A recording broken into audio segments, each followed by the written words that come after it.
তো রান্না করতে করতে না হঠাৎ একটা কথা মনে পড়ে গেল, মানে কথা বলতে একটা ভিডিও দেখছিলাম তো, মানে মাননীয়ারই একটা কথা তো আমার হুট করে না মনে পড়ে গেল।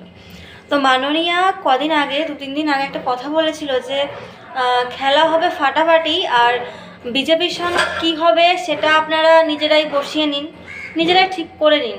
তো এই কথার উত্তরে আমি একটা কথা বলতে চাই যে কালকে বারুইপুরে অভিষেক ব্যানার্জির সভা থেকে যে পরিমাণে কর্মীরা, মানে এদিকে অভিষেক ব্যানার্জি বক্তব্য দিয়েই যাচ্ছেন আর অন্যদিকে কর্মীরা মাঠ ছেড়ে সব চলে যাচ্ছেন।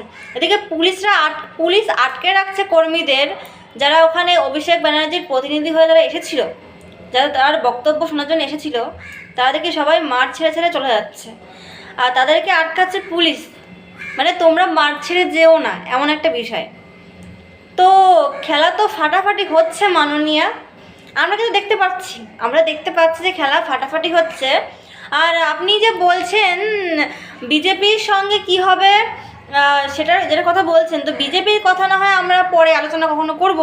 তো আপাতত যেটা দেখতে পাচ্ছি যে তৃণমূলের সঙ্গে কি হবে সেটাই তো এখন মানে ভাবার বিষয়। মানে ভাবা লাগবে না, ভাবার বিষয় মোটেও না, আমি একটু ভুল বললাম, যে ভাবা লাগবে না, কারণ আমরা সচক্ষে দেখতে পাচ্ছি যে তৃণমূলের সঙ্গে ঠিক কী হতে পারে।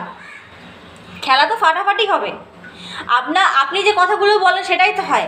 এতকাল ধরে প্রতি ইলেকশনে, প্রতি বিধানসভায় বলুন বা যে কোনো মানে প্রতিটা আর কি বিধানসভা ইলেকশন বলুন বা যে কোনো পঞ্চায়েত ভোট বলুন বা যে কোনো কিছুতে খেলা কিন্তু ফাটাফাটি হচ্ছে।